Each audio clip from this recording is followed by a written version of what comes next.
मैं एक किसान परिवार से आता हूँ। मेरे पापा जी किसान हैं, आज भी हैं। वो चाय वाला मेरे से पैसा नहीं लेता था। वो बोलता था कि आप आते रहो, आप सबका सब कुछ गया, आप है ना जब वापिस उठोगे तो मिलेगा। मैं ना आपको कैसे विश्वास है कि आफ्टर सेल्स सर्विस वो मेरा सबसे बड़ा की था। मतलब एवरेज चाहे कम हो जाए, इतनी मेहनत करने का मोटिवेशन आता कहाँ से सर? मेरे को कोविड में जब मैं फ्री था ना, तब मेरे को बहुत कुछ सिखाया कोविड ने, क्योंकि कोविड में मेरे पास कोई नहीं था। तो नरेश जी, आपकी जिंदगी की शुरुआत कैसे हुई? आप बिजनेस में कैसे एंटर हुए? मैं बिजनेस में एक्चुअली मैं टूर गाइड एस्कॉर्टिंग फ्रेंच में काम करता था और मैंने 14 साल काम किया। 2014 के बाद हर फ्रेंच या स्विस जो फ्रेंच बोलता था वो जाते टाइम मेरे को ये बोलता था, तू इस काम के लिए नहीं बना। क्या ये स्टेटमेंट आउटडेटेड है या इम्पोर्टेंट है?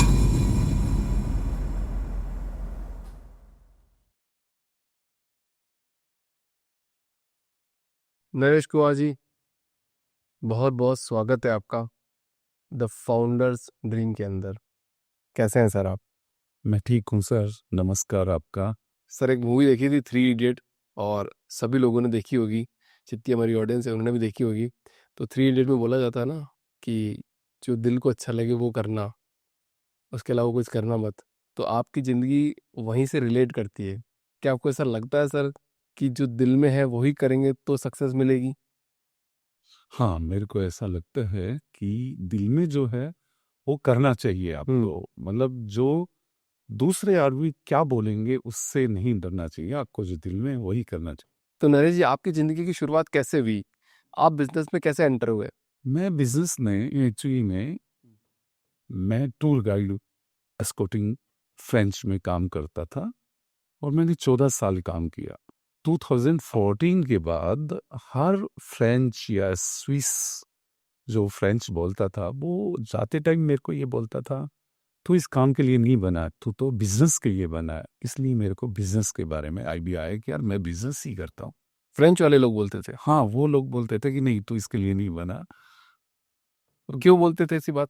क्योंकि जब वो मेरे से बातें करते थे तो मैं उनसे फ्रेंच में अच्छी तरह से बातें करता था, पॉलिटिक्स बातें करता था, इकोनॉमी की बातें करता था, इंडिया की बातें करता था, इंडिया की ग्रोथ की बात करता था। तब वो बोलते थे कि नहीं नहीं, आप बिजनेस कर। आपकी फैमिली में कोई बिजनेस में है? किसी ने बिजनेस किया है? नहीं, हमारी फैमिली में कोई जैसे बिजनेस फैमिली बैकग्राउंड से थोड़ा सी आते हैं, मतलब आपने बिजनेस की शुरुआत कब करी सर? बिजनेस की शुरुआत तो मैंने 2019 में की। अभी रिसेंटली, मतलब सिर्फ रिसेंटली 5-7 साल पहले? हाँ, 5 साल 6 साल साल पहले। हाँ। मैं एक किसान परिवार से आता हूँ। मेरे पापा जी किसान हैं, आज भी हैं। हम्म। और मु- मुझे मैं एक परिवार में पैदा हुआ। वहाँ पे ना कंबाइंड फैमिली थी, 80 लोग थे, बड़ा परिवार था। उसमें है ना मेरे दादा, दूसरे चाचा ताऊ सब एक हवेली में रहते थे हम लोग, पर हमारे खेत थे उसमें हम काम करने जाते थे। पर उसके बाद मेरे पापा जी किसानी करते थे और वहाँ से 10th किया मैंने, 12th किया। पापा जी चाहते थे कि मैं डॉक्टर बनूं, पर मैंने बोला कि नहीं मैं नहीं पढ़ सकता, मेरे को बायो समझ में नहीं आती। मैंने बोल दिया उनको +1 में आके वापिस 11th में। और मैंने 12th में आर्ट किया, हिस्ट्री पॉलिटिकल हिंदी, और वो किया और फिर मैंने बीए की।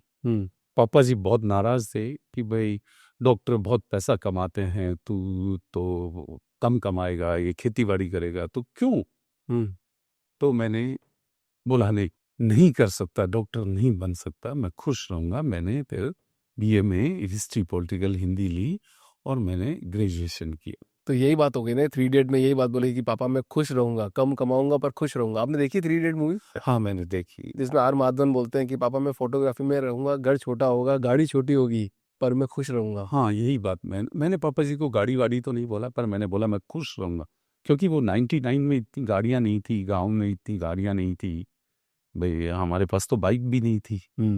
बाइक भी मैं 2006 में लेके आया खरीद के। पापा जी के पास तो ट्रैक्टर था, ट्रैक्टर से ही करते थे वो तो सारा कुछ।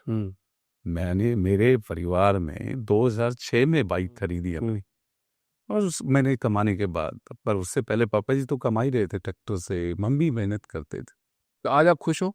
हाँ, आज मैं खुश हूँ। कितना खुश हो सर? मतलब खुशी की कोई डेफिनेशन है? सक्सेस की कोई डेफिनेशन है आज की तारीख में आपके पास? मैं ये बोलता हूँ कि सक्सेस तो आप करते जाओ करते जाओ, आपको सक्सेस की कोई डेफिनेशन नहीं है। आप बस लोगों तक कितना पहुंच पा रहे हो, लोग आपको कितना जान पा रहे हो, और सोसाइटी के लिए क्या कर रहे हो।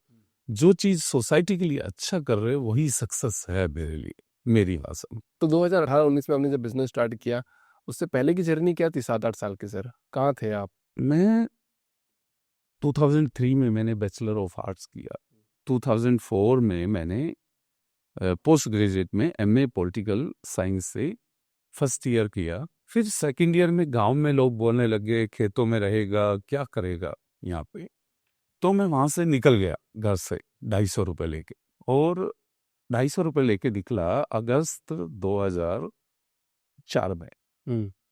और यहाँ पे 3 दिन दिल्ली में फुटपाथ पे सोया, उसी में ही 250 रुपये में खाना था, उसी में ही था। फिर मैंने एक नौकरी ढूंढी, एक मेंटेनेंस मैनेजर की, एक ट्रांसपोर्ट वाले के यहाँ। मैंने वहाँ 8 महीने काम किया 4000 रुपये सैलरी में। रविंदर वर्मा जी थे, मेरे को जानते नहीं, मैं एमए फाइनल ईयर की बुक पढ़ रहा था। उसने बोला कि ये किसकी है? मैंने बोला मेरी है। तो उसने बोला यहाँ क्या कर रहा है, क्यों अपनी जिंदगी खराब कर रहा है, तू फ्रेंच पढ़ ले। मैं तो फ्रेंच के बारे में एबीसीडी भी नहीं जानता था। तो मैंने बोला पढ़ ले। क्यों पढ़ूं मैं? उसने बोला फ्रेंच पढ़ लेगा तो तेरी लाइफ अच्छी हो जाएगी। फिर उसने मेरे को बताया कि फ्रेंच पौंडीचेरी में जाके पढ़ना है। वो 9 PM से मॉर्निंग 3 AM तक खड़े रहे, हम दोनों सिगरेट पीते रहे। और उसने मेरे को दिमाग में ये भर दिया कि तेरे को तो फ्रेंच सीखनी है, उसके अलावा तेरा कुछ वो नहीं है। हाँ हाँ ये तो भगवान की तरह है आपकी जिंदगी। हाँ। और मैं अगले दिन सुबह गया, सुबह पहले सरोजनी नगर गया दिल्ली। वहाँ पे स्टेशन पे एक छोटा सा स्टेशन है सरोजनी नगर के पास, वहाँ पे मैंने चेन्नई की टिकट बुक करा दी और घर जाके बोला मैं तो जा रहा हूँ पौंडीचेरी। तो मम्मी बोली नहीं जाना, वहाँ पे रह जाएगा, वहाँ इतनी दूर, कोई हमारी भाषा नहीं जानता, कोई हमें जानता नहीं। तो मैंने बोला नहीं मैं तो जाऊँगा। तो मैं निकल गया और वहाँ जाके वहाँ गया तो वहाँ भी कोई नहीं जानता था मेरे को, पौंडीचेरी में भी। तो वहाँ मैंने चेन्नई, और सबसे पते की बात मेरी लाइफ में, नागपुर में मेरा सारा सामान चोरी हो गया। बाप रे, ट्रेन में। तो नागपुर में सारा सामान चोरी हो गया। मैंने घर वालों को नहीं बताया कि मेरे पास मोबाइल भी नहीं था। उसके बाद मैं चेन्नई गया। चेन्नई से मैंने ट्रेन ली ना बस ली वहाँ पौंडीचेरी के लिए। अब वहाँ कोई जाने नहीं। मेरे को पता था कि फ्रेंच अलियांस फ्रांसेज में होती है। फिर मैं वहाँ गया, फिर कमरे ना मिले, भाई रहूँ कहाँ पे। तो मैंने 5 रुपए में डॉर्मेट्री ली और रात को पार्क में सोता था 15 दिन। वहाँ पे गर्मी इतनी थी, सोचता था कि वापिस चल घर, क्योंकि उमस था। फिर मैं बोलता था नहीं नहीं, वापिस चला गया तो तेरे को वही काम करने पड़ेंगे, खेती बाड़ी करने पड़ेंगे, पूरे गांव में बेइज्जती होगी। मैं बोला अब तो मैं फ्रेंच पढ़ के जाऊँ। सर मैंने 1.5 साल फ्रेंच पढ़ी, विदाउट अलार्म मैं उठता था 5 बजे और रात को 12 बजे 1 बजे सोता था। और फ्रेंच में मैंने B2 लेवल किया। उसके बाद यहाँ आके मैंने गाइडिंग एस्कॉर्टिंग करना स्टार्ट किया। उसके लिए भी मेरे पास लाइसेंस है टूर गाइड का। यहाँ मैं फ्रेंच लोगों को 30-40 लोगों को करता और उनके साथ काम करते हुए 14 साल काम किया उनके साथ। फिर उसके बाद मैंने बोला कोई वापिस करते हैं। तो 2018 में जब हर आदमी मेरे को बिजनेस बिजनेस बिजनेस की बात करता था, उसी दौरान एक मेरे दोस्त का पैर टूट गया। तो क्योंकि मैं टूर एस्कॉर्टिंग करता था तो हमें तो पर डे के हिसाब से पैसा मिलता था। करेक्ट। अगर हम फ्रीलांस थे, अगर हमने 100 दिन काम किया तो 100 दिन का पैसा मिलेगा, नहीं किया तो नहीं, क्योंकि सोशल सिक्योरिटी तो है ही नहीं। करेक्ट। तो वो बोलता था यार 4 महीने में कि नरेश यार घर में बड़ी दिक्कत है, पैसा तो आ ही नहीं रहा, खर्चे ज़्यादा है। तो मेरा दिमाग में क्लिक किया कि नहीं भाई, मेरे को बिजनेस करना है, घर को सिक्योर करना, फैमिली को सिक्योर करना। तो मैं इधर उधर भटका। तो मेरे एक दोस्त सुरेंद्र जी हैं, उन्होंने प्रेम शर्मा जी से मिलाया। प्रेम शर्मा जी ने मेरे को बोला बिजनेस करना है कर, कितने पैसे हैं? मैंने बोला 1-1.5 करोड़ होंगे, कुछ इधर उधर से मांग लेंगे, कर लेंगे बिजनेस। तो वो बोला क्या करना चाहता है? मैं बोला बस बनाना चाहता हूँ। उसने कहा बस ही क्यों? मैंने बोला मैं बस में रोज बैठता हूँ, क्योंकि मैं टूरिस्ट घुमाता हूँ तो बस में ही घुमाता हूँ, तो उसके बारे में मेरे को जानकारी है, मेरे को पता है कि अच्छी बसें नहीं बन रही हमारे देश में, तो मैं अच्छी बस बनाना चाहता हूँ। तो उन्होंने कहा कि इतने पैसे में अच्छी बस नहीं बनेगी, उसके लिए 10-15 करोड़ रुपए चाहिए। मेरे पास नहीं थे। उन्होंने बोला पहले स्टार्ट करो टेम्पो ट्रेवलर मॉडिफिकेशन से। तो मैंने टेम्पो ट्रेवलर का मॉडिफिकेशन ही स्टार्ट किया। ठीक है।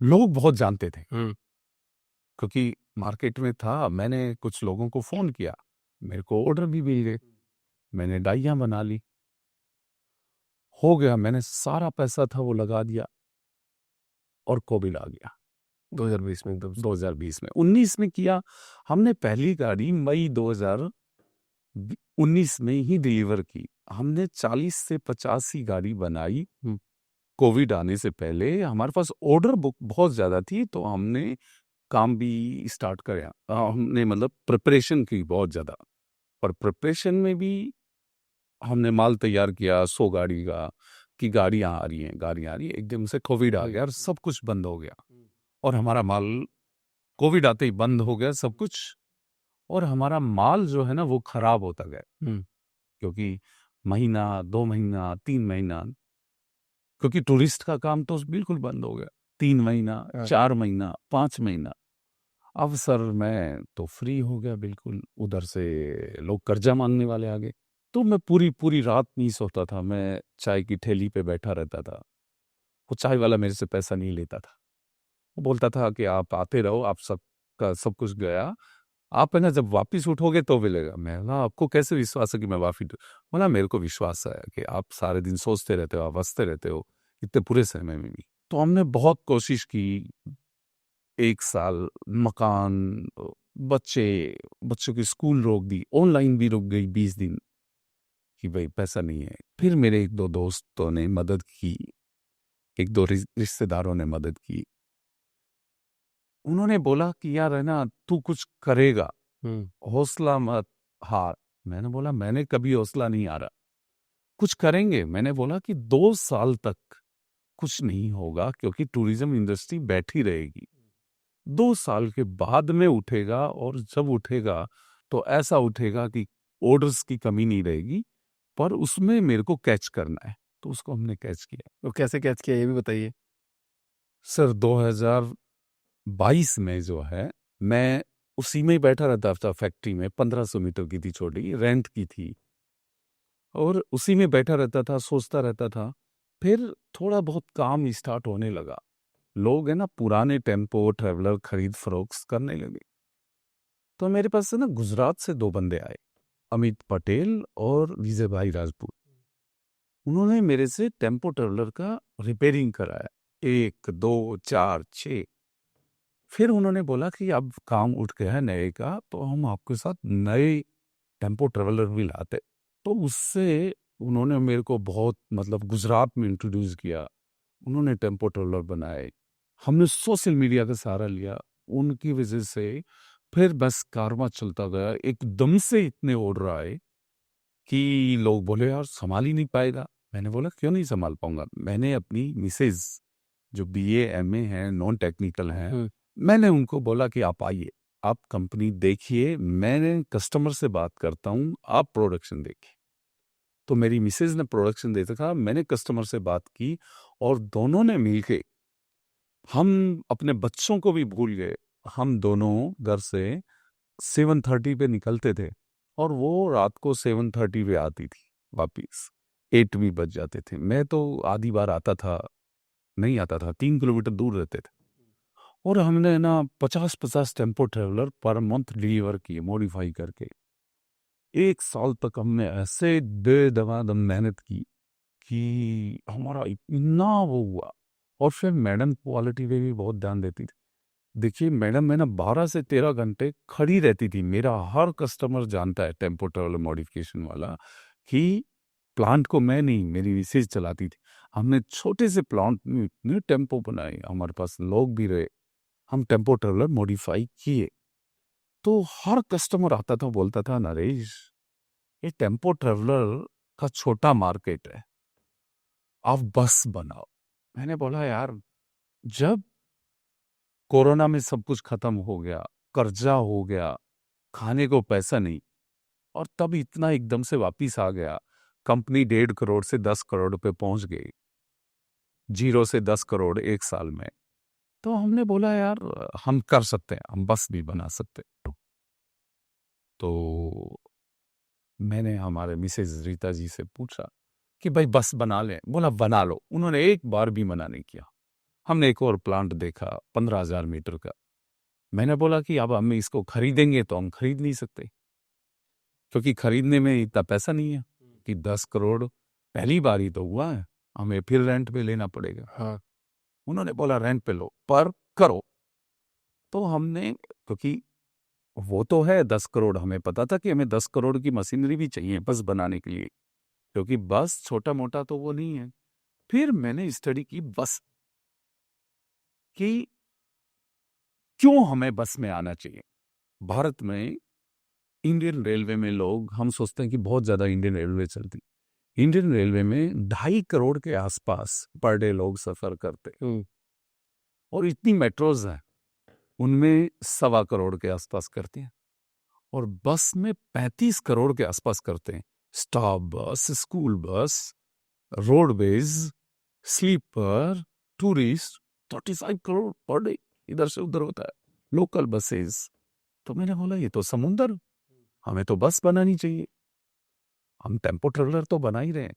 फिर मैंने उसमें पढ़ा कि भाई कितनी बसें होंगी इंडिया। तो इंडिया में मैंने एक मोटा मोटी आंकड़ा निकाला कि भाई 20 से 21 लाख बसेस हैं इंडिया में अभी रजिस्टर, जिसमें से गवर्नमेंट की तो 2 ही लाख है, बाकी तो 90% तो प्राइवेट है। करेक्ट। तो मैंने देखा क्वालिटी सर्विस आपको देनी हो, क्योंकि टेम्पो ट्रेवलर में हमने बनाया, मन तो नॉलेज नहीं थी, तो किसी का खराब होता था तो हम उसको सर्विस देते थे। आफ्टर सेल्स सर्विस वो मेरा सबसे बड़ा एक की था, कि मैं लोगों की सुनता था कि भाई मेरी गाड़ी में दिक्कत है, ठीक है दिक्कत है, ठीक करके दूंगा, मैं लोग भेजूंगा। भाई ऐसा तो है नहीं कि बड़े बड़े ब्रांड्स जो हैं उनकी भी गाड़ियां खराब होती हैं तो वो भी तो रिकॉल करते हैं, पर हमने रिकॉल नहीं करके हमने उनके वहां जा के ठीक की। अगर किसी गाड़ी में दिक्कत आई तो उनके यहाँ जाके ठीक की। और मैं आज भी बोलता हूं कि भाई हम 3 चीज, क्वालिटी, डिलीवरी और सर्विस, ये 3 चीज कर लें तो हमें कोई हरा नहीं सकता बस बॉडी बिल्डिंग में, क्योंकि मैं बस बॉडी बिल्डिंग ही करना चाहता हूँ। 3 चीज पे मैं आज भी फोकस रखता हूँ। गाड़ी का ढांचा तो आता है, बस की बॉडी बिल्डिंग आप करते हो। हमारे पास सर चेचिस आती है। चेसिस आती है पूरी। हमने 2023 में बस बनाना स्टार्ट किया। हमने रूल रेगुलेशंस के लिए हमने आईकेट से AIS 052 लिया। अब वैसे बस नहीं बना सकते, आपको गवर्नमेंट में की जो मिनिस्ट्री ऑफ ट्रांसपोर्ट की 3-4 एजेंसी हैं, आईकेट, CIRT, ARAI, वही आपको चीजें अप्रूव करती हैं। बस बनाना नॉर्मल काम नहीं है, टेम्पो ट्रेवलर मॉडिफाई करना नॉर्मल काम था, क्योंकि उसका ढांचा बना हुआ आता था। हमें तो अंदर खाली AC लगाना है, सीट लगाना है, थोड़ी लाइट ही लगा दी, तो उसमें तो हमारा कम काम था। पर बस तो चेचिस आता है, 0 से बनती है। पूरा स्ट्रक्चर बनाओ, पूरा पैनलिंग करो, डिग्गियां बनाओ, फ्रंट बनाओ, ग्लास लगाओ, वाइपर मोटर तक का ध्यान रखना पड़ता है उसमें, क्योंकि जो टेम्पो ट्रेवलर मॉडिफाई करते थे उसमें वाइपर मोटर ही लग के आती। इसमें तो हर एक चीज का ध्यान रखना है ना। तो चेसिस कितने रुपए का आता है सर, और बस की बॉडी बिल्डिंग कितने रुपए की होती है, और ओवरऑल एक AC बस बनती है, स्लीपर AC बस, वो कितने की बनती है? सर डिपेंड करता है। हाँ। चेचिस जो है स्लीपर की हम बात करें, हाँ। तो स्लीपर का चेचिस 30 लाख से 40 लाख रुपए तक है, 13.5 मीटर। डिपेंड करता है कि कौन सी कंपनी का है, उसके फीचर्स क्या।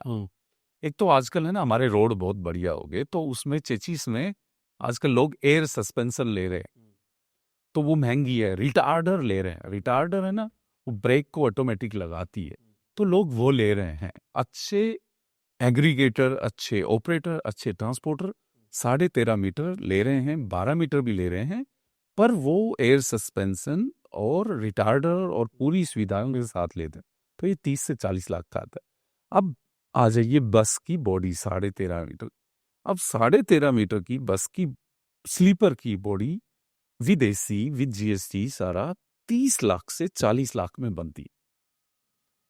अब 30 से 40 लाख में आपको सेफ्टी के नॉर्म्स, उसके लिए हमें AIS 119 चाहिए। सीटिंग बस के लिए AIS 052 चाहिए, वो भी है हमारे पास। स्लीपर के लिए AIS 119 चाहिए, वो भी है हमारे पास। अभी गवर्नमेंट का एक रूल्स आया है AIS 153 सेफ्टी स्टैंडर्ड। हर एक चीज FR चाहिए, वो चाहिए, हर एक चीज, तो हम वो भी ले रहे हैं। मेरा तो उसका पैसा अलग लगता है गवर्नमेंट से, या फिर एक वन टाइम उसकी लाइसेंसिंग? नहीं, लाइसेंसिंग आप तो ICAT आपको वो देता है, या CIRT आपको PI देता है, उसका पैसा लेता है हर बार। जितने भी आप लोगे उसका पैसा देना है। तो 30 लाख के अलावा कितना पैसा लगता है, या 30 लाख में इंक्लूड? नहीं, वो एक बार ही लेना पड़ता है सर्टिफिकेट। कस्टमर का 30 लाख 20 GST देना पड़ेगा, ये बेसिक है। उसके बाद उसमें कस्टमर को कुछ फीचर्स बढ़ाने हैं, तो उसके हिसाब मोटा मोटी 1 करोड़ रुपए का आपका स्लीपर बस बन गई। 80 लाख के आसपास। 80 लाख के आसपास एक गाड़ी 80 लाख रुपए की आती है। हाँ, स्लीपर बस। और कितने साल चलती है? स्लीप वैसे तो 10 साल चलती है। 10 साल चलती है? हाँ 10 साल की वैलिडिटी है? हाँ, गवर्नमेंट की तरफ से 10 साल की वैलिडिटी है कि भाई वो 10 साल चले। तो आपकी कंपनी का नाम है सैनिटी? सिनाटी। सिनाटी? यस। सिनाटी। सिनाटी का क्या मतलब हुआ सर? सिनाटी का मतलब होता है खूबसूरत। ये ना फ्रेंच में फ्रेंच? कहीं अंदर वर्ड है, नहीं कोई डायलेक्ट में है, वैसे भी नहीं है। तो उसका मतलब होता है खूबसूरत। तो इतना कॉम्प्लिकेटेड नाम क्यों रखा है इंडियन मार्केट में आपने? सर कॉम्प्लिकेटेड कहाँ है, सिनाटी लोगों को पता नहीं चलेगा ना। लोग तो सब याद रख रहे हैं आजकल, तो हर जगह लोग सिनाटी को याद कर रख रहे हैं। आजकल सिनाटी कश्मीर से कन्याकुमारी तक फैली हुई। मैं बेंगलोर के लोगों को भी बस बना के देता हूँ, और मैं श्रीनगर के लोगों को भी बस बना के देता हूँ। इसमें कितने कॉम्पिटिटर है सर आपके पास? मतलब बस बनाने वाले, बस बॉडी बनाने वाले कितने लोग होते, कितने कंपटीशन है? सर कंपटीशन तो बहुत है, इसमें इतना नहीं है। इतने लोग नहीं है? नहीं, हमारे को जितनी बस चाहिए उससे हम 60% ही बस प्रोडक्शन कर पा रहे हैं इंडिया में। और ऐसा क्यों? ऐसा इसलिए कि जो अच्छे ऑपरेटर हैं वो तो अच्छी गाड़ियां बना रहे हैं। बस बॉडी मैन्युफैक्चरर बहुत ही अनऑर्गेनाइज सेक्टर है आज भी? आज भी। इसको ऑर्गेनाइज करने के लिए मैंने 2 साल लगा दिए। कोई भी सेफ्टी शूज नहीं पहन के आते थे हमारे लड़के, नहीं पहने जी, मैंने पूरी जिंदगी नहीं पहने। मैंने 1 साल लगाया उनको सबको सेफ्टी शूज पहनाए। मेरे यहाँ यूनिफॉर्म में आते हैं, मैं ESIPF करता हूँ, मैं इंश्योरेंस करा रखा है। बहुत अनऑर्गेनाइज सेक्टर है बस बॉडी तो बिल्डिंग। सबसे कॉम्प्लिकेटेड चीज क्या, लोगों को मैनेज करना है इसमें? लोगों को मैनेज करना है, प्लस जिसको आप गाड़ी बेच रहे हाँ। उसको भी मैनेज करना है। क्योंकि सेम बस दूसरा वाला दे रहा है आपको 20 लाख में, और आप मांग रहे हो 30 लाख। अच्छा, कम में भी दे रहा है? इतने कम में दे रहा है? वो इसलिए हो रहा है सर, लोगों को समझ में नहीं आता। अभी जैसे कुछ बस जली, हाँ, अभी गोवा वाली बस जल गई एक वो recently। उसमें क्या है, AIS 153 में 13.5 मीटर में 5 इमरजेंसी एक्सिट। अब मैं 3 ऊपर लगाने पड़ते हैं रूफ एज गवर्नमेंट स्टैंडर्ड के हिसाब से, एक बैक में एक साइड में। ये 5 इमरजेंसी लगाने में मेरा खर्चा है 75,000 रुपीज। और मैं बहुत सारी गाड़ियां देखता हूं, उन्होंने एक छोटा सा लगा दिया 10,000 रुपए में, तो मेरी गाड़ी तो ऑलरेडी 65,000 रुपीज, तो 5 इमरजेंसी एक्सिट से ही महंगी होगी। फिर हम आजकल Teflon coating FR grade use करते हैं, वायर भी। लोग है ना सस्ती वायर खरीद लेते हैं, हम सस्ती वायर होम वाली खरीद लेते हैं, ऑटोमोटिव ग्रेड की नहीं होते। प्लस RVM तक, रियर व्यू मिरर तक लोग है ना वो कर लेते हैं, सस्ते खरीद लेते हैं। मार्केट में 5,000 से 30,000 तक के बस के आगे आप देखे होंगे रियर व्यू मिरर मिलते हैं। अब उसको किस R&D करके बनाया गया है, तो लोग है ना जितना कम करते जाओ। अब हम जो है ना वाइपर मोटर हमारी 18,000 रुपए की आती है, डोगा की वाइपर मोटर, वो सर्टिफाइड है। अब मार्केट में चाइनीज मोटर मिल रही है, वाइपर मोटर मिल रही है 7,000 की। एक गाड़ी में कितना फर्क पड़ता जाए, एक एक कंपोनेंट को देखें तो बहुत फर्क पड़ता है, बहुत वेरिएशन है। परंतु हमारे यहाँ ना इन्फोर्समेंट सिस्टम ठीक नहीं है। मैंने बस बनाई, उसका भी RTO ने नंबर दे दिया, और दूसरे ने बनाई उसको भी RTO नंबर मिल गया। तो उससे हमें तकलीफ होती है। मेरे को उससे सेफ्टी से खिलवाड़ होता है। हमारे बस नहीं जले कभी भी अगर हमारा इन्फोर्समेंट ठीक हो, आरटीओ को ये पता हो कि मेरे को क्या क्या चेक करना है बस में, और उसको बस को मतलब पास करने, नंबर देने से पहले बस चेक करनी है कि यार ये लोगों की सेफ्टी से खिलवाड़ ना हो। अच्छा सर, ये चेचिस कितने लोग बनाते हैं, कितनी कंपनीज बनाती है, मैन्युफैक्चरर कितने हैं इंडिया में? एक तो टाटा का नाम पता है जैसे। इंडिया में टाटा हो गया, अशोक लीलैंड हो गया, आइशर हो गया, भारत बेंज हो गया। महिंद्रा महिंद्रा बनाता है। महिंद्रा भी बनाता है पर वो छोटी गाड़ियों में बना रहे हैं, मतलब 13.5 मीटर में, वो छोटी 10 मीटर।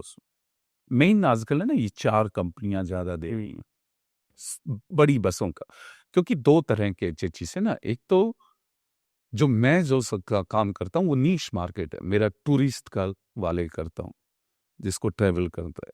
एक स्लीपर वाला जो सेगमेंट है ना वो भी नीश मार्केट में आता है, पर उसमें 2 तरह के हैं। हमारी 13.5 मीटर में 34 बर्थ होती है प्लस टॉयलेट होता है, या 36 बर्थ होती है, तो वो नीश हो गई 2x1 में, वो गवर्नमेंट स्टैंडर्ड्स है। अब मैं देखता हूँ कि उसमें 50 बर्थ बना दी, 2x2 कैलोरीज छोटी कर दी ना पैसा कमाने के लिए लोगों ने। अब उसमें तो हादसे होंगे ही, वो निश मार्केट में नहीं है। मैंने एक भी नहीं बनाई 2x2, मैं सारी स्लीपर स्टैंडर्ड से बनाई। मैंने बोला कि भाई मैं जब शुरू में खोला मैंने 2023 में, तो हो सकता है कि मैंने 1-2 गाड़ियां कस्टमर के कहने से वैसी कर दी होंगी, 10 गाड़ियां कर दी होंगी, परंतु मैंने 1 जुलाई 2025 को डिसीजन लिया कि मैं गलत काम नहीं करूंगा, चाहे दूसरा ओवरहैंग करे या जो मर्जी करे, मैं नहीं करूंगा। और मेरे पास काम है, आ रहा है, लोग मेरी बातें कर रहे हैं। मैंने स्लीपर तो मार्च 2025 में ही लॉन्च करी ना, और मैंने 100 स्लीपर बना भी दी मार्च 2025 से लेके आज हम दिसंबर में बैठे हैं, 100 स्लीपर बना दी, वो चल रही हैं। मेरे 98% कस्टमर खुश हैं। वो खुश इसलिए हैं कि उनको पता है कि मैं सर्विस देता हूं। मेरे पास फोन आया कि नरेश की गाड़ी में दिक्कत है। मैंने एक किया खरीद रखी है, उसमें 4 लड़के जाते हैं, गाड़ी को चेक करते हैं कि क्या दिक्कत है, और उसको हम है ना वहां पे ठीक करते हैं, और वापिस आके अगली गाड़ी में ना हो वो हम कर रहे हैं। अब 2% लोग जो हैं स्लीपर में, वो कई बार लोग खुश नहीं होते ना, आप हर आदमी को तो खुश नहीं कर सकते, पर मैं मेरी तरफ से सेफ्टी, मतलब मेरा जान की कीमत है, मैं लोगों की जान की कीमत समझता हूं। मैं सोचता हूं कि यार है ना पैसा कुछ ना भी कमा लो। अब जैसे मैं मेरी गाड़ी में रेक्सिन भी FRLS, fire retardant, fire resistance, low smoke लगाता हूं। अब एक आदमी ने मेरे को बोला कि भाई ठीक है, मैंने लगा दी, मेरे यहां से तो टेस्ट हो गई, अब वो फट गया, अब उसने कहीं और काम करा लिया, उसने उसमें FRLS लगवाया नहीं, तो उसमें मेरी क्या गलती है? आपकी गलती नहीं है। तो कुछ हादसे ऐसे भी हो जाते हैं कि लोग हमारे यहाँ से निकलने के बाद कुछ काम करा लेते हैं, पर गाड़ी, बस बॉडी बिल्डिंग में जितने भी ये हादसे हुए हैं, मैंने पढ़ा सारा, जो बस नॉर्म्स से बनी हुई थी वो कोई भी नहीं जली हुई, जो गवर्नमेंट नॉर्म्स से थी। Correct sir. जली हुई जो गवर्नमेंट नॉर्म्स से नहीं थी, तो उसमें सब बस बॉडी बिल्डिंग वालों को गलत ठहराना उचित नहीं है। मतलब गाड़ी मजबूत होनी चाहिए, मतलब एवरेज चाहे कम हो जाए। क्या ये स्टेटमेंट आउटडेटेड है या इम्पोर्टेंट है? नहीं, गाड़ी मजबूत ही रहती है, एवरेज गाड़ी पे डेड वेट नहीं होना चाहिए। मजबूत का डेफिनेशन क्या है? कि आप भिड़ गए तो कम से कम कोई डैमेज ज़्यादा नहीं हो, कम हो। नहीं, वो भिड़ गए तो कोई भी गाड़ी हो, BMW तक भिड़ जाती तो पिचक जाती है। आपको फ्रंट में जो आईकेट या एआरआई से मिला हुआ है, आप फ्रंट में वो लगाओ, हमारी गाड़ी में होता है। मतलब स्ट्रक्चर आपका मजबूत होना चाहिए, मेन है स्ट्रक्चर, और वो मेरी गाड़ी का है जो गवर्नमेंट के स्टैंडर्ड। गाड़ी में कितना भी लोहा डाल दो, वो मजबूती का प्रमाण नहीं है। मजबूत स्ट्रक्चर कैसा है? भाई आपको एक पिलर यहां लगाना है, एक यहां लगाना है, आप चाहे 4 लगा लो, 2 पिलर की जरूरत है तो आप 2 ही तो पिलर लगाओगे। आप 4 लगा लोगे तो मजबूत नहीं आएगी। मजबूती की डेफिनेशन, स्ट्रक्चर आपका कितना मजबूत है। यहाँ पे एक पाइप लगना चाहिए तो यहीं लगे, इतने स्ट्रेंथ का पाइप लगना चाहिए। जैसे कोई भी बिल्डिंग बनती है, भाई बिल्डिंग में स्ट्रक्चर बनता है पहले, उसमें अगर हमने 500 पिलर किए तो 500 ही लगेंगे ना, हम 800 तो नहीं लगाएंगे। सेम बस का है, बस भी ऐसे बिल्ड होती है। ये आर्ट है, क्योंकि चेचिस आने के बाद आपको उस पर पूरा काम करना होता है। एक एक स्ट्रक्चर हम बोलते हैं कि कैसे पाइप जाना है, किधर से वायरिंग जानी है, कैसे वायरिंग जानी है, कहाँ पे आपको फोम लगना है कि गाड़ी आवाज ना करे। तो मजबूत गाड़ी हमेशा हल्की होनी चाहिए, क्योंकि वजन हल्का होना चाहिए। आप भारी कर नहीं सकते, क्योंकि गवर्नमेंट के स्टैंडर्ड की गाड़ी का GWR इतना होना चाहिए, ग्रोस वेट इतना होना चाहिए, सवारी बैठा के इतना होना चाहिए। आप गाड़ी को ज्यादा लोहा लगा ही नहीं सकते। आपने 2 टन ज्यादा लोहा लगा दिया, गाड़ी पास ही नहीं होगी। आप गाड़ी को स्ट्रक्चर से डिजाइन कीजिए। फिर आप क्या कर सकते हैं, आपका स्ट्रक्चर मजबूत है तो फिर आप उसमें कुछ भी चीज थिकनेस कम कर सकते हैं दूसरी चीजों का, पर स्ट्रक्चर मजबूत होना बहुत जरूरी। नरेश सर, आप तो बिजनेस में ऑलरेडी बहुत खतरनाक तरीके से इन्वॉल्व हो, घर भी कम जाते हो, स्टार्टिंग में तो बहुत कम गए थे। तो परिवार के बीच में, बिजनेस के बीच में कैसे बैलेंस मेंटेन करते हो? क्योंकि सबसे ज्यादा स्ट्रगल यही होता है। सर मेरा ऐसा मानना है कि कोई बिजनेस करे ना तो उसके परिवार को भी ये समझना चाहिए कि बिजनेसमैन परिवार को ज्यादा समय नहीं देता। वो उसको संडे को भी थोड़ा ही समय, संडे मॉर्निंग वो घर पे दे सकता है, संडे इवनिंग भी नहीं दे सकता बिजनेसमैन। संडे मॉर्निंग प्लस आपको वो दे सकता है होली पे, दिवाली पे, राखी पे। ये 2-4 टाइम में ना मैं अपने परिवार को देता हूँ कि भाई मैं आपके साथ। फिर एक सुबह सुबह थोड़ा मैं 15 मिनट मिल लेता हूँ परिवार से, बाकी तो ज़्यादा नहीं मिलता था, क्योंकि मैं जब उठता हूँ तो मेरे बच्चे स्कूल जाते रहते हैं और 10-5 मिनट मुलाकात हो जाती है। रात को बहुत कम मुलाकात होती है बच्चों से, कि रात का पता ही नहीं ना मैं कब आ रहा हूँ, 12 बजे आ रहा हूँ कि 1 बजे आ रहा हूँ कि 2 बजे आ रहा हूँ। पर मेरे को फैक्ट्री वही सुबह 8 बजे पहुंचना है, चाहे मैं आऊँ रात को 2 बजे या आऊँ 3 बजे, मैं 8 बजे पहुंचता हूँ। तो इतनी मेहनत करने का मोटिवेशन आता कहाँ से है सर? सर मेरे को कोविड में जब मैं फ्री था ना, तब मेरे को बहुत कुछ सिखाया कोविड ने, क्योंकि कोविड में मेरे पास कोई नहीं था, मेरा परिवार था, मेरी मिसेज, मेरे 3 बच्चे। उन लोगों ने मेरा बहुत साथ दिया, मेरे साथ रहे। तो मैं अब उनके लिए कुछ करना चाहता हूँ कि भाई उनके लिए कि भाई वो, मैं कुछ पैसा बना दूं और वो लोग बिजनेस सीख लें।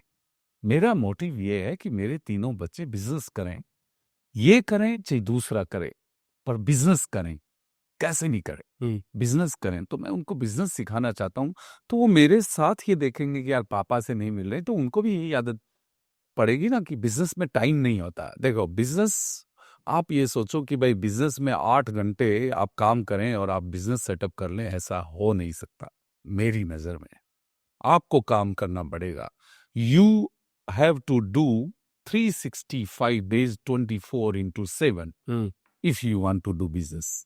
तो एक बात बताइए, जैसे जिस तरीके से आपने अपने पिताजी को बोला कि मैं डॉक्टर नहीं बनूंगा, हाँ। मैं जो भी रहूंगा खुश रहूंगा, तो कल के आपके बच्चे भी आपको ये बात बोले कि हम बिजनेस नहीं करना चाहते, हम ये करना चाहते हैं। क्योंकि मैं आज बहुत बड़ी जनरेशन से मिलता हूँ, नई जनरेशन, तो बोलते हैं कि पापा का बिजनेस नहीं करना है, खुद का नाम बनाना है, खुद काम करेंगे, खुद स्टार्ट करेंगे, खुद नौकरी करेंगे, पहले बाद में देखी जाएगी। नहीं, मैं तो उनको बोलता हूँ कि भाई बिजनेस करो, नौकरी मत करो, डे 1 से ही बिजनेस करो। मैं तो बोलता हूँ बच्चों को कि आप +2 करो, आपको +2 करते ही आप बिजनेस में लग जाओ।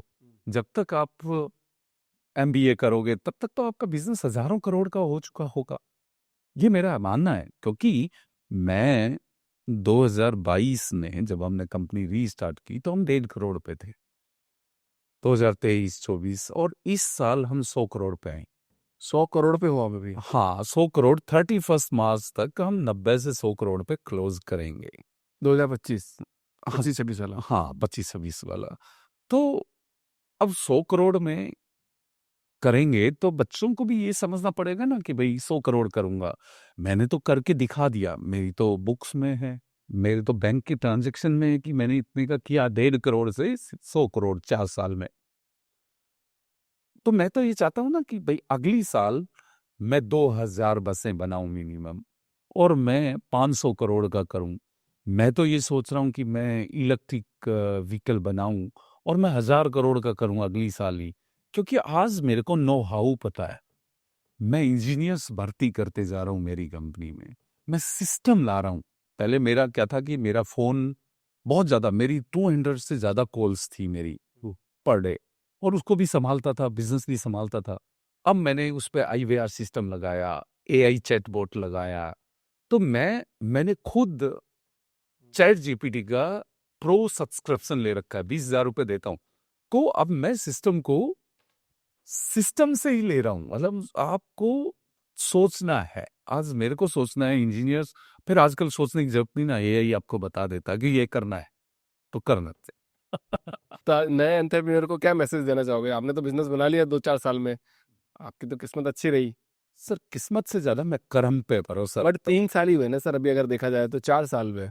आपकी बातों के अकॉर्डिंग में बात कर रहा हूँ। सर ये तो सच है मैं जो बोल रहा हूँ। तो मैं तो ये नए वालों को ये बोलता हूँ कि काम करें बस। फल, भगवान श्री कृष्ण ने कहा कि कर्म करो, फल की इच्छा मत करो। फल आप कर्म करोगे ना तो आपको आएगा, भगवान अपने आप मैसेंजर भेजेगा। ऑनेस्टी से काम करो। अगर आपके धंधे में ऑनेस्टी नहीं है तो आप सक्सेस नहीं हो सकते। मैं कहता हूं, आपके यहाँ पे कह रहा हूं, सबके सामने कह रहा हूं, मैंने आपको बोला कि मेरे 98% कस्टमर सेटिस्फाइड है, और जो नहीं भी सेटिस्फाई है मैं उसको सेटिस्फाई करने की कोशिश करता हूं। मेरे को पता है कि कस्टमर मेरे पास आता है, नरेश जी आप तो बहुत महंगे हो। मैं बोलता हूं कि मैं अगली साल और महंगा हो जाऊंगा, पर मैं जो दे रहा हूं मेरे भाई उसको तो समझो। लाखों लोगों की जिंदगी आपके हाथ में है। हाँ सेफ्टी, जिंदगी के लिए मैं लोगों को बोलता हूं।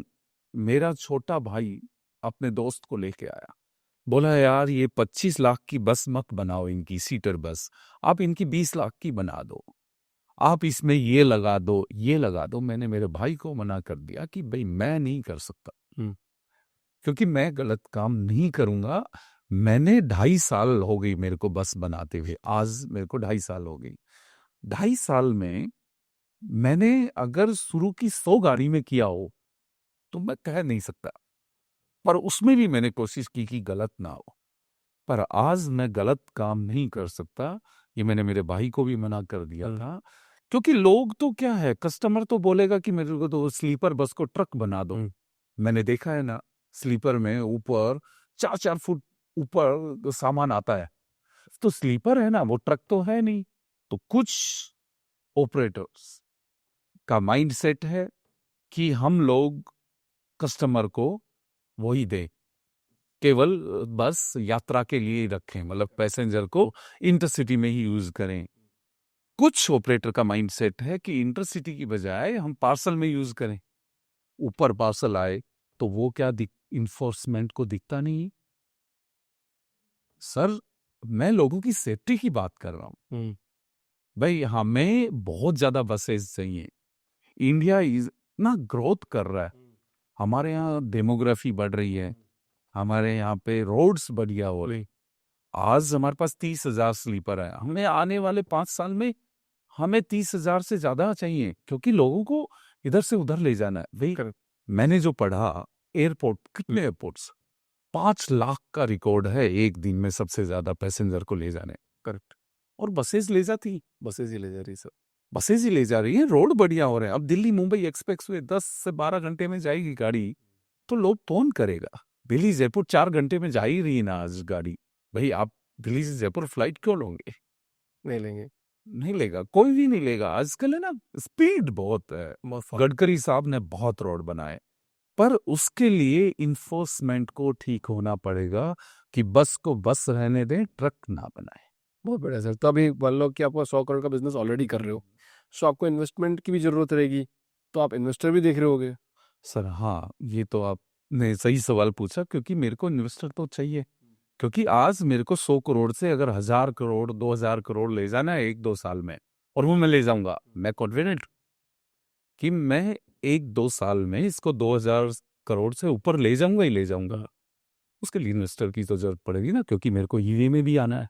एक प्रेम जी की जिक्र कर रहे थे हम थोड़ी देर पहले, कौन है प्रेम जी और कैसे आपकी मदद करी उन्होंने? प्रेम शर्मा जी ने मेरी वैसे मदद नहीं की, पैसे से कोई मदद नहीं की, पर प्रेम शर्मा जी ने मेरे को समय समय पर आगाह किया। मैं 2018 में उनसे मिला, उन्होंने बोला बिजनेस करना है तो पैसे, उन्होंने बोला ही ना, जो पैसे लगाएगा वो खत्म, और गोलगप्पे की रेडी स्टार्ट। इसका मतलब आपको रोड पे बैठ के गोलगप्पे बेचने पड़ेंगे। बिजनेस वही आदमी करे जब वो सोच ले कि भाई मैं जितना पैसा लगाए वो खत्म हो गया। तो प्रेम शर्मा जी का ये रहता है। दूसरा, प्रेम शर्मा जी जो है, बस भी बनाई मैंने, तो उन्होंने बोला आपने अच्छी बस बनाई, इसको और इम्प्रूव करो। उन्होंने 4-5 जिन लोगों की मैंने बस बना के दी, उनको भी फोन किया कि भाई ठीक बना रहे हैं। मेरे को वो देते रहते हैं, इनपुट देते रहते, मेरे से ज्यादा नहीं मिलते, मेरे से 6 महीने में एक बार मिल लेते हैं, पर वो ट्रांस एसीनार में काम करते हैं जिनसे हम एसी लेते हैं, तो वो मेरे से मिलते रहते हैं और वो खुश हैं, और वो चाहते हैं कि मैं बहुत बड़ा करूं। वो ये चाहते हैं कि मैं इलेक्ट्रिक बस बनाऊं ही बनाऊं। तो जिंदगी में सबसे ज्यादा सपोर्ट कहाँ से मिला आपको सर? जिंदगी में सबसे ज्यादा सपोर्ट तो मैडम ने किया, हम्म। कि वो बिजनेस में आ गई मेरे साथ, ऑपरेशन संभाला। आज 350 वर्कर है हमारे पास, और मैडम संभालती है। मैं वर्कर्स के पास मेरा नहीं है, ऑपरेशन का मेरा कोई काम नहीं है, मैडम ऑपरेशन संभालती है, पूरा प्लानिंग करती है। घर से सुबह बच्चों को स्कूल भेजती है, 8 बजे कंपनी पहुंचती है, और रात को 8 8:30 बजे वापस घर पहुंचती है। वो बिजनेस संभालती हैं आजकल मैडम। मेरा केवल स्ट्रेटजी है कि भाई काम कैसे लाना है, नया डेवलपमेंट करना है तो करना है। अभी नए फ्रंट फेशिया, क्योंकि हमारे उसमें नया फ्रंट फेशिया बनाना है, रियर फेशिया, गाड़ी लिए तो अच्छी लगनी चाहिए ना, तो वो मेरा काम है। अब जैसे मैं कल ही कहीं पे गया था, मैं टेफ्लॉन कोटिंग की वायर डालने की बात कर रहा हूँ, क्योंकि टेफ्लॉन कोटिंग की वायर जलती नहीं है। हम एफआर की बात करते हैं, वो फायर रेजिस्टेंस है, वो ऊपर जलेगी। तो मैं ये सब चीजों को, मैं एक्चुअली में R&D पे जा रहा हूँ ज्यादा, वो मैं करता हूँ कंपनी में। और मैंने जब सिस्टम लगा दिए तो मेरे सेल्स वाले अलग हैं, कंप्लेंट का मैंने अलग नंबर दे रखा है, अकाउंट्स का अलग दे रखा है, हर एक चीज मैं सिस्टम से काम कर रहा हूँ। अब कंपनी को बड़ा करना है तो सिस्टम चाहिए। Absolutely sir. I wish you all the best sir. ऐसे ही आप करते रहिए, बढ़िया बसें बनाते रहिए, उसमें आग मत लगवाइएगा। सर मैं आग नहीं लगवाता, क्योंकि ये मेरा नहीं है। मैं ये कह रहा हूं कि जिस बस में आग लगी, उसमें केवल उसका कारण नहीं है, बस बॉडी मैन्युफैक्चरर का कारण नहीं है। अच्छा बस बॉडी मैन्युफैक्चरर की बस में आग नहीं लगेगी, और लगेगी तो इसका मतलब किसी ने उसको बाहर से मॉडिफाई करा है, उसके यहाँ से। या फिर आजकल यूरो 6 जो गाड़ी है, उसमें ना जो ETF है उसका, वो 200 डिग्री तक वो देता है, हीट होता है अंदर से। कई बार गाड़ी लगती है, हो सकता है कोई बीड़ी पी रहा हो, ये भी है आजकल। आग लगने का कारण ये नहीं है कि बस खराब बनी। हाँ, मैं मानता हूं आग लगने का कारण बस में स्पेसिफिकेशन की कमी है, पर निकलने के रास्ते होने चाहिए। देखो, आग तो कहीं पे भी लग सकती है, 5 तत्व हैं हमारे, हवा पानी आग, पर आग सबसे डेंजरस है। वो लग सकती है, कहीं पे भी लग सकती है, पर आग लगे तो लोग निकले कैसे, वो मेरा पॉइंट है। Correct correct. तो मैं 5 इमरजेंसी दे रहा हूँ, शीशे के, हर शीशे के साथ मैं हैमर देता हूँ, तो उसका खर्चा है। और जो अच्छे बॉडी बिल्डर हैं, अच्छे वो लगा रहे हैं, और जो अच्छे ऑपरेटर हैं जैसे राम दलाल हॉलीडेज, वो अच्छी गाड़ी बनवाता है। जैसे विवेक ट्रेवल, वो अच्छी गाड़ी बनवाते हैं। वो बोलते हैं, विवेक ट्रेवल के मालिक विवेक भाटिया जी मेरे को बोलते हैं मेरी गाड़ी में जो स्पेसिफिकेशन है गवर्नमेंट के, वही यूज कर, मेरे से 50,000 फालतू ले। तो उनकी गाड़ियों में आग नहीं लग सकती, और हो सकता है लग भी जाए, किस्मत का आग का हम रोक नहीं सकते। करेक्ट। तो हम, मेरे पास बहुत ज्यादा गोल्ड लाइन वाले जसवंत जी हैं, उनकी गाड़ियां चलती हैं, मेरे से बनी है 4। उन्होंने एक बार भी ये नहीं बोला मेरे को कि मेरी गाड़ी में ये कर दे ये कर दे। गाड़ी जो अच्छे ऑपरेटर हैं, जैसे मैं जिंग बस की गाड़ियां बहुत बना रहा हूँ, जिंग बस एग्रीगेटर है, फ्लिक्स बस है, उसके लिए जो ऑपरेटर गाड़ी बनाते हैं उनके लिए मैं बहुत बना रहा हूँ, वो स्पेसिफिकेशन के हिसाब से बन रही। हाँ, और मैं तो गाड़ियों में FDSS भी लगा रहा हूँ, क्योंकि ये गवर्नमेंट ने मैंडेटरी कर दिया, FDSS, आग लगे तो स्प्रिंकल चालू हो जाए, तो ये भी लगा रहे। नरेश जी, अभी तक आप कितने टेम्पो ट्रैवलर बना चुके हो अभी तक? तो sir tempo traveller I think 1500 के आसपास में बना चुका हूँ। और स्लीपर बस और बस? बसेज में 400 के आसपास बना चुका हूँ, और स्लीपर बस 100 बना चुका हूँ। पर नेक्स्ट ईयर 2000 से ऊपर का प्लान है बसेज का। 2000 से ऊपर का प्लान? अगर कोई स्पेशल रिक्वायरमेंट आती है किसी की, तो आप उसको हैंडल करते हो, बताते हो कि स्पेशल ये डलवा सकते हैं? जैसे कि होता है ना, म्यूजिक अलाउड नहीं होता कभी कभी बसों में। सर मैं ना, जो गवर्नमेंट की तरफ से अलाउड है वही करता हूँ। कई बार कस्टमर ने मेरे को बोला कि यार नरेश मेरे को ये कराना है, तो मैं बोलता हूँ कि सर होने वाला होगा तो मैं कर देता हूँ, अगर नहीं होने वाला है, स्पेसिफिकेशन में नहीं आ रहा है, तो मैं नहीं करता हूँ। और अगर माँ बाप के सपोर्ट की बात करें, तो माँ बाप ने कितना सपोर्ट किया सर आपको? देखिए, माँ बाप, सबसे पहले हर आदमी को अपने माँ बाप को नहीं भूलना चाहिए, क्योंकि माँ बाप ही आपको दुनिया में लाते हैं। उसके बाद वो आपको पढ़ाई करवाते हैं, पढ़ाई करने के बाद ही तो हम माँ बाप से दूर होते, सही बात। पढ़ाई करने के बाद ही माँ बाप से दूर होते हाँ। हैं। तो माँ बाप तो सबसे पहले ही आते हैं। सबसे पहले आपको, एक आदमी, हमारे वहाँ कहावत है कि भाई सबसे पहले माँ बाप, फिर गांव, फिर आपका तहसील, फिर आपका जिला, फिर आपका देश, और उसके बाद तो पूरा संसार है, पूरा वो है। और आपको है ना लाइफ में मैसेंजर मिलते रहते हैं। जब मैंने बोला गांव हो, हर जगह, मैं गांव से दिल्ली आया तो मेरे को कोई आपके गांव का नाम क्या बताया था आपने? मेरा गांव का नाम दीखवाड़ है, दीखवाड़, जो नीमराना में है, नीमराना राजस्थान में है, दिल्ली से 100 किलोमीटर है। आप तो दोस्त वोस्त भी हैं आपके? दोस्तों ने आपको मदद करा? ये सर मेरे दोस्त हैं। जैसे मैं जब एस्कॉर्टिंग करता था तो उसमें मेरे 2 दोस्त हैं, आशीष मित्तल और दौलत सिंह बीकानेर से। उन्होंने मेरे को मोरल सपोर्ट बहुत ज़्यादा दी। राइट। जब कोरोना था, कोविड था, मेरा सब कुछ, तो वो 2 ही लोग मेरा फ़ोन उठाते थे, दूसरे लोग तो फ़ोन ही नहीं उठाए। वो उन्होंने मेरे को बहुत मोरल सपोर्ट दी। अब पता है, मोरल सपोर्ट ही सबसे ज्यादा इंपॉर्टेंट होता है सर, फाइनेंशियल सपोर्ट नहीं चाहिए। मोरल कि तू कर सकता है। एक सुरेंद्र भाई साहब हैं, जो उनका न्यू मुंडावर के नाम से बसें चलती हैं उनकी भी। उन्होंने मेरे को लाइफ में बहुत सपोर्ट किया। मतलब जब मैं फ्रेंच पढ़ के आया था तो वो मेरे को मिले थे। देखो, मैं मैसेंजर की बात कर रहा हूँ। रविंदर वर्मा मिले पहले, उसके बाद सुरेंद्र भाई साहब मिले। वो मेरे को जानते नहीं थे, और उन्होंने कभी किसी को ये नहीं बोला कि ये मेरा भाई नहीं है। वो हर आदमी को बोलते हैं मेरा भाई है। बस 20 साल से हम एक दूसरे को जानते हैं, कोई दिक्कत नहीं है। हर आदमी बोलता है कि ये मेरा भाई है, मैं भी उनको बोलता हूँ कि मेरा भाई है, और हर आदमी उनको, मेरा वेबसाइट पे उनका फोटो लगा हुआ है। पार्टनर कोई नहीं है मेरी कंपनी, हम 2 ही डायरेक्टर हैं, मैं और मेरी मिसेज। अब हमें नए डायरेक्टर्स की जरूरत है, पर सुरेंद्र भाई साहब ने हमारा बड़ा, यूं तो हमारे वेद प्रकाश जी हैं, वेद प्रकाश जी जेटी एसी बेचते हैं हमें, पर वो मेरे को बड़ा सपोर्ट करते हैं, वो बड़ा इनकरेज करते हैं, बना दो नरेश जी, आप कर दोगे। मतलब वो कभी भी, अरे आप टेम्पो बना रहे, आप बस बनाओ बनाओ, आप बना दोगे। मतलब वो मतलब ऐसे बोलते हैं मेरे को कि जैसे कोई अपना बोलता है। मेरे को फील होता है वेद प्रकाश जी जब ऐसा बोलते हैं ना, बना दो और आप कर दोगे। तो मैं उनकी बात, बस के लिए, बस में लाने वाले, मतलब प्रेम शर्मा जी तो वैसे गाइड करते, पर जब टेम्पो ट्रेवलर बना दिए, जब बस में आए ना, तो वेद प्रकाश जी का याद, बना दोगे आप, कर दोगे, कर दो, आप अच्छी बस बनाओगे।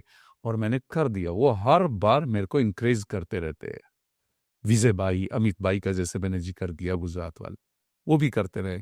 जैसे मैंने स्लीपर बनाई तो विक्रम भाई भुज से उन्होंने मेरे को स्लीपर के चेचिस भेज दिए, बनाओ R&D करो। मैंने 6 महीने उस गाड़ी पे लगाया, R&D की और तब बनाई। और उन्होंने मतलब मैंने एक बार बोला 7वें दिन चेचिस खड़े थे। तो मैं बोलता हूँ वो मैसेंजर हैं आपके, वो करते रहते। बहुत शानदार सर।